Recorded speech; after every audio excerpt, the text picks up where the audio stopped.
بسم الله الرحمن الرحيم حمدا لله والصلاة على رسوله أما بعد. قدرمنو مسلمانانو ورونو، څنګه چې تاسو ته معلومه ده مونږ تاسو سره وقتاً فوقتاً د قربانۍ مسائل همدغه شانتې نور دینی مسائل شریکوو. نو نن هم په دې درس کې مونږ تاسو سره یو بله مسله چې هغه د ذوالحجې میاشت سره تعلق لري هغه شریکول غواړو. هغه دا د مسلمانانو ورونو چې تکبیرات تشریک په باره کې چې تکبیرات تشریک به کم سړی وایي او څه ټیم به وایي، کم وخت پورې به وایي او د هغې کلمات څه دي. نو قدرمندو اصلي مسله خو داسې ده چې کله نهمه ذوالحجه مطلب د سحر مانځه نه واله د نهمې ذوالحجې ته دیارلسمې ذوالحجې د مازدیګر مانځه پورې تکبیرات تشریک یو ځل ویل دا واجب دی په هر مسلمان عاقل بالغ کاغه مقیمی که مسافر وي.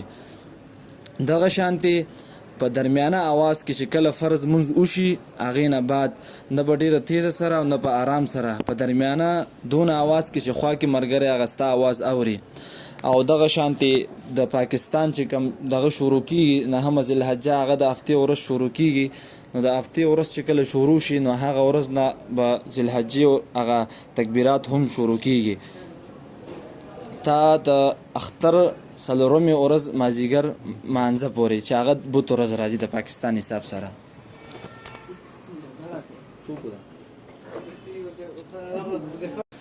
او دغه شانتې دا هم چې دا تیز आवाज چې ثابت دی نو دا د پاره د نرینه لپاره راغلی او مرد زنانه چې کم دی هغې لپاره بس دونه आवाज دی چې خپل اوري، دونه ضرورت نشته چې دونه تیز وي.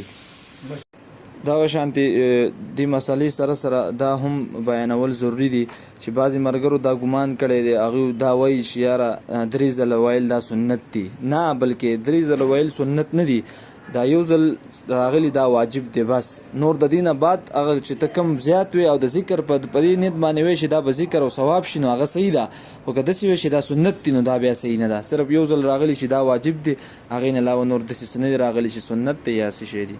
جزاکم الله.